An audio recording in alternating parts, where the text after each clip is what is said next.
Bunions, for some aesthetically not pleasing, for others very painful. Some have developed then late in life, others have been told they're genetic.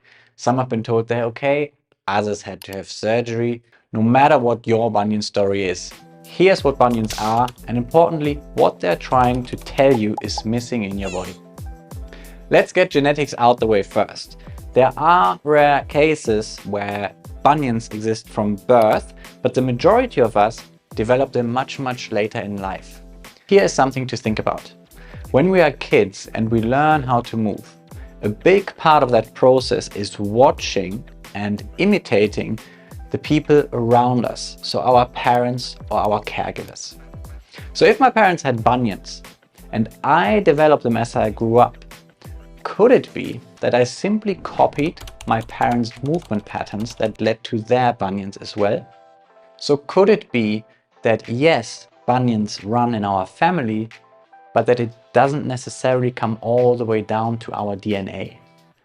If we open up that possibility for ourselves, we're actually starting to create an opportunity for ourselves to work towards change. So what are these movement patterns that could potentially lead to a bunion, and why it develops in an attempt to find missing motion in the body elsewhere?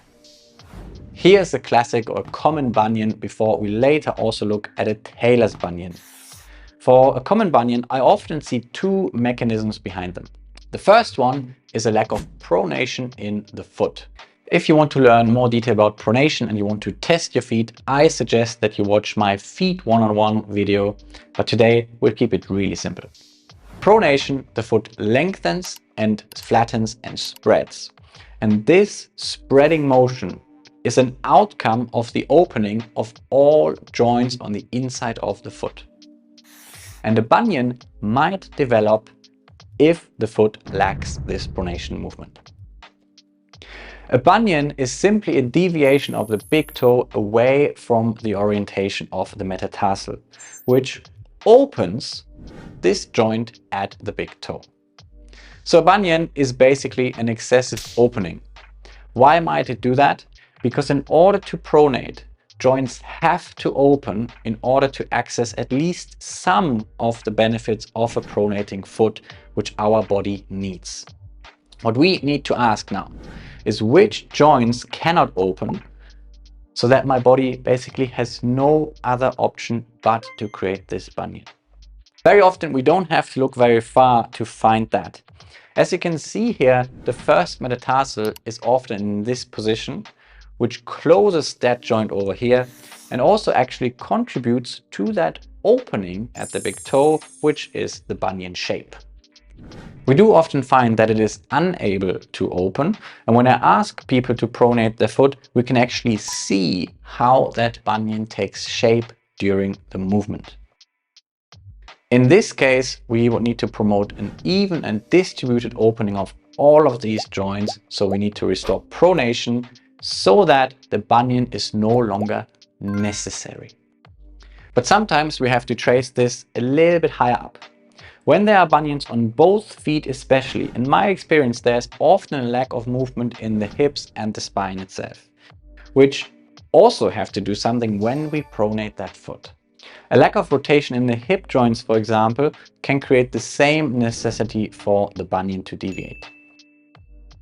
The second most common pattern that I find for a common bunion is that there is a problem at push-off, which again can often be traced back higher up into the hips, pelvis and spine.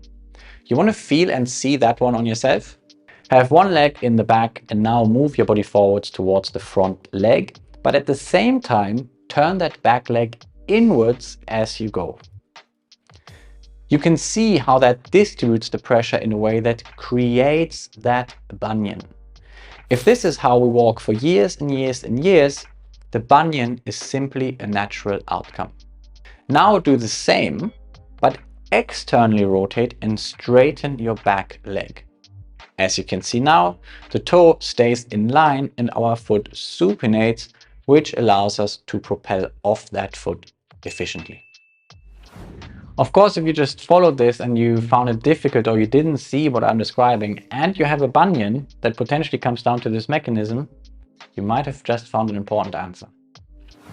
Now let's talk about a Tailor's bunion, which is a bunion on the outside of the foot towards the pinky toe.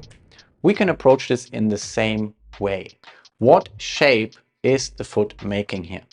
Again, it's an opening on the outside in this case, as the little toe deviates inwards, but importantly, the fifth metatarsal often contributes to that shape by having moved in this direction. That means these joints over here on the outside of the foot often stay closed. And when should they open? When we supinate the foot. Now recognize this shape of the rear foot here as well, as it has internally rotated. Getting that external rotation back to create space here often goes a long way in working with the Tailor's bunion. What I often see with Tailor's bunions and the rear foot that is very internally rotated is that people often start to walk on the outside of their feet in order to undo some of this internal rotation, which of course also distributes the pressure towards the outside. Here again, that rotation might be a challenge somewhere higher up, so that the foot has no other chance but to be stuck here. So it is worth checking that all the way up into the hips and into the spine. Finally, I have left a few other considerations for bunions in the comments below, which may have played a role in their development. That's it, bunions. If you found this video useful and you learned something, please hit subscribe and check out my other videos for more about your body, biomechanics and pain. Thanks for watching. I'll see you next time.